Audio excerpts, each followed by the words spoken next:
Hello दोस्तों, कैसे हैं आप सब। मैं शालिनी आप सभी का वेलकम करती हूँ अपने एक नए ब्लॉग में फिर से।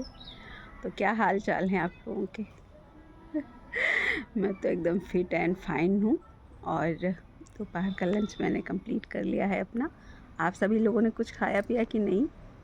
अगर नहीं खाया है तो टाइमली ज़रूर खा लीजिए, क्योंकि समय से ना, जैसे हम लोगों का एक वॉल पे घड़ी टांग देते हैं तो 1 2 3 4 बजते रहते हैं ना उसमें टाइमली। तो उसी तरीके से हमारे अंदर भी एक बॉडी क्लॉक होती है और उसका एक सर्केडियन रिदम होता है और वो यहाँ से संचालित होती है। अगर वो डिस्टर्ब हो जाती है तो बहुत सारी बीमारियाँ अपने आप घेरने लग जाती हैं। तो आपका जो बॉडी क्लॉक है, ये सामान्य घड़ी तो 24 घंटे चलती है, लेकिन बॉडी क्लॉक की टाइमिंग थोड़ा और ज़्यादा होती है और वो समय समय पे इंडिकेट करती रहती है कि कितने टाइम हमको लंच करना चाहिए, कितने टाइम डिनर करना चाहिए, कितने टाइम ब्रेकफास्ट करना चाहिए, क्या क्या टाइमिंग होनी चाहिए हमारे बॉडी के हिसाब से, हमारे खान पान की, है ना। जैसे अभी इस टाइम मौसम बदल रहा है तो अब थोड़ा थोड़ा जैसे हम लोग ऑयली चीज़ें खा लेते थे जाड़े में, तला भुना मसाले वाली चीज़ें, लेकिन अब धीरे धीरे हम थोड़ा सा मसाला कम करेंगे, है ना। जैसे सारी सब्जियां हर सीजन में नहीं अवेलेबल होती हैं, तो मौसम के हिसाब से ही हम लोगों को इसलिए बताया जाता है कि जो चीज़ें मौसम में ताज़ी एंड फ्रेश मिल रही हैं उसका इंटेक आप ज़रूर करें, है ना। जो हमारा खान पान होना चाहिए मौसम के हिसाब से होना चाहिए। अगर उसके हिसाब से हम लोग खाते पीते हैं तो बहुत सारी बीमारियों को आने से रोकते हैं।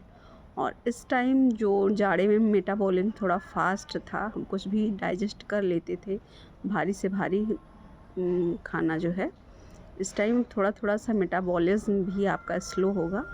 और बहुत तली हुई चीज़ें और भी बहुत सारे गरिष्ठ चीज़ें जब आप खाएंगे ना, तो हमारा जो मेटाबॉलिज्म धीरे धीरे स्लो हो रहा है, तो अपने खान पान में भी बदलाव लाना बहुत ज़रूरी है।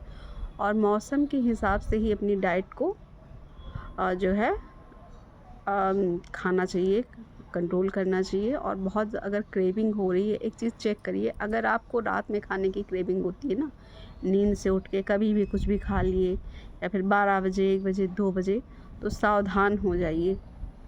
बॉडी हमारी इंडिकेट कर रही होती है कि हमको क्या खाना चाहिए, क्यों खाना चाहिए, कब खाना चाहिए। तो आपकी बॉडी में न्यूट्रिएंट्स वैल्यू बहुत ही कम है, इसलिए रात में आपको खाने की क्रेविंग हो रही, भूख नहीं लग रही हो आपको। और अगर ऐसा कुछ हो रहा है तो आप खाने से बचें, है ना।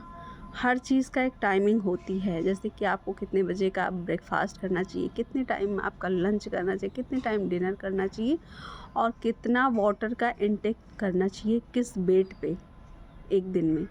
तो अगर आपको जानना है तो मैं हूँ लाइफस्टाइल कोच शालिनी आनंद। मैं ऐसे ही छोटे छोटे टिप्स लेकर आती रहूँगी अपने ब्लॉग में, और आप बने रहिए। खूब ढेर सारा प्यार दीजिए, दुलार दीजिए और हमें सपोर्ट कीजिए, हमारे चैनल को ग्रो कीजिए और आगे बढ़ाइए। All the best, bye bye everyone.